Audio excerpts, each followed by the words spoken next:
एक बात और कही गई कि सर्वे शांतिपूर्ण चल रहा था। मैं कोई आपत्ति इस बात की है, क्या माननीय सदस्य ने आपको कोई नोटिस दी थी? अगर नहीं नोटिस दी है तो ग्राह्यता पर इनको कैसे बोलने दिया गया? एक बात और कही गई कि सर्वे शांतिपूर्ण चल रहा था। एक हिंदू होने के नाते, एक सनातनी होने के नाते माननीय अध्यक्ष जी, हम तो ये कहते हैं कि न्यायालय किसी भी मंदिर पर सर्वे का अगर कोई आदेश करती है तो मैं नहीं समझता कि किसी भी सनातनी, किसी भी हिंदू को कोई आपत्ति होगी। हमने किसी के धर्मस्थल तोड़ के अपने धर्मस्थल नहीं बनाए। करें जहां करना हो सर्वे करें। हम कभी गुम्मा अद्धा नहीं चलाएंगे, हम पत्थरबाजी, हम न्यायालय के निर्णय का सम्मान करेंगे। तो शासन का काम, प्रशासन का काम तो न्यायालय के निर्णय को लागू कराना होता है।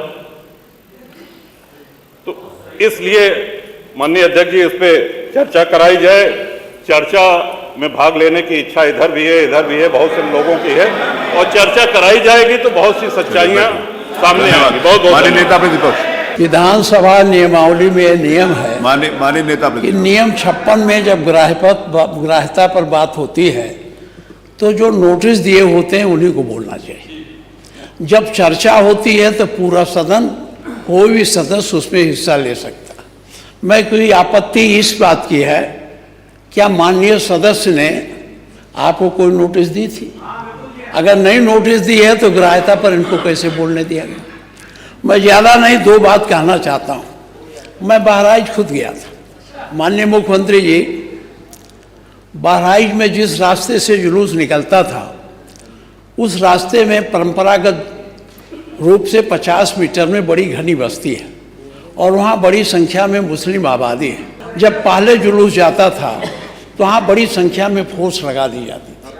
अब की बार कोई फोर्स लगाई नहीं गई और वहीं झगड़ा वितंडाबाज शुरू किया गया। अब ये कहना कि फोर्स मांगी नहीं गई, अरे सुनिए, नहीं, हम भी जानते हैं। अरे शांत वहाँ के थानाध्यक्ष ने पुलिस अधीक्षक को चिट्ठी लिखा था, थाना हरजी क्षेत्र में हर वर्ष की भांति इस वर्ष भी दशहरा हर्षोल्लास से मनाया जाएगा, जिसको सकुशल संपन्न कराने हेतु अतिरिक्त पुलिस बल की मांग हेतु प्रत्यावेदन। महोदय, सादर निवेदन है कि थाना स्थानीय क्षेत्र पूर्व की भांति इस वर्ष भी दशहरा पूरे हर्षोल्लास के साथ मनाया जाएगा। त्यौहार के पूर्व की भांति इस वर्ष भी सकुशल संपन्न कराने हेतु इस अतिरिक्त बल, जिसमें 1.5 section PAC, 1.5 section paramilitary force की आवश्यकता है, जिसकी उक्त त्यौहार सकुशल संपन्न कराया जा सके। ये चिट्ठी है। तो जब वो चिट्ठी आपका यशो पुलिस अधीक्षक को लिखा तो ये फोर्स क्यों नहीं दी गई? क्योंकि वो समझता था यहाँ हो सकता है। उन्होंने किया तो ये आपके पुलिस प्रशासन की पूरी उदासीनता या तो उनकी साजिश का परिणाम है, यह बहराइच का दंगा। मैंने ये चिट्ठी आप वेरीफाई करवा लीजिएगा, देख लीजिए।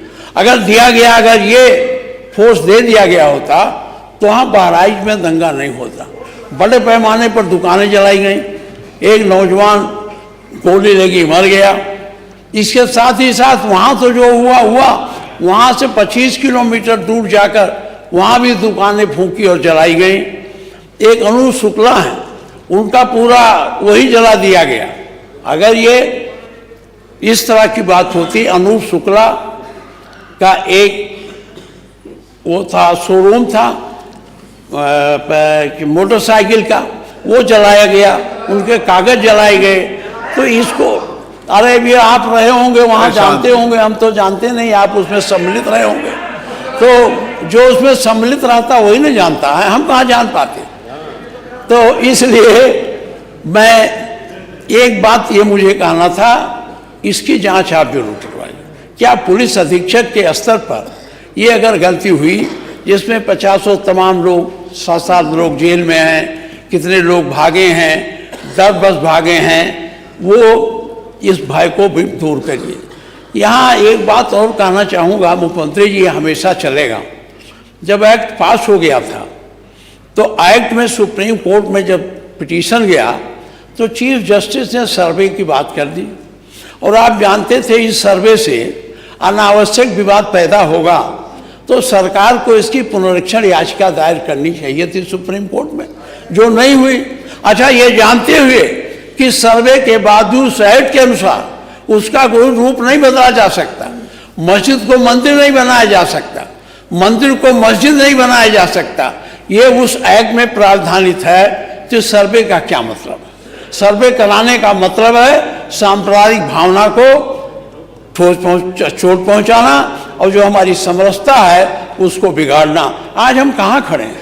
जिस बुद्ध की धरा से दया और करुणा का संदेश गया हो, जिस उत्तर प्रदेश की धरा से वसुधैव कुटुंबकम का नारा निकला हो, आज वहीं अपने निवासियों के साथ क्या हो रहा, कितने भेदभाव हो रहे हैं, इसको कौन देखेगा? सनातन धर्म के पैरोकार लोग, सब लोग रोज इस बात को करते हैं, लेकिन आज ये क्यों हो रहा है? मैं आपसे निवेदन करता हूं कि मैं बहुत ज़्यादा हमारी घटनाओं पर बात हो गई, एक तो बहराइच की, दूसरी ये अब तो सुप्रीम कोर्ट ने प्रतिबंध लगा दिया, नहीं होगा, लेकिन इसकी उच्च स्तरीय जांच बहराइच की भी आपको करानी चाहिए।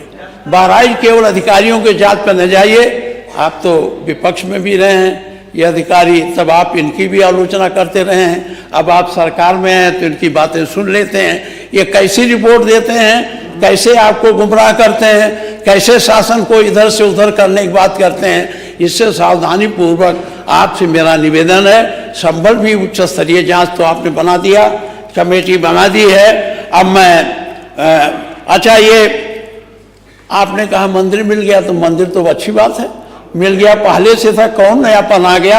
ये हुआ कि उस मंदिर का ताला खोल के आपने पुजारी बैठा दिया, पूजा हो, तो मंदिर का तो कोई विरोधी है नहीं, हर आदमी का। हमारे घर पर भी मंदिर है, हमारे घर के सामने, बड़ा नहीं छोटा सा ही है, रोज उसमें जल चढ़ाया जाता है, हर हिंदू के घर पर होता है।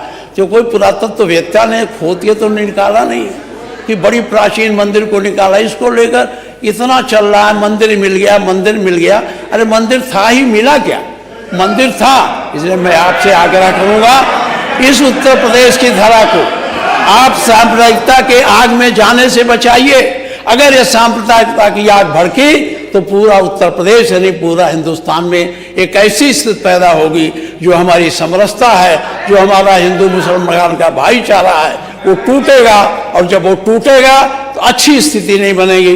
इसलिए मैं आपसे आग्रह करता हूं कि आप इन दोनों घटनाओं का, आपने वहां तो, हम नहीं जानता, कमीशन ऑफ इंक्वायरी एक्ट के अंतर्गत उसे आपने जारी किया है। अगर कमीशन ऑफ इंक्वायरी एक्ट के अंतर्गत हुआ है तब तो जांच रिपोर्ट सदन के पटल पर आएगी।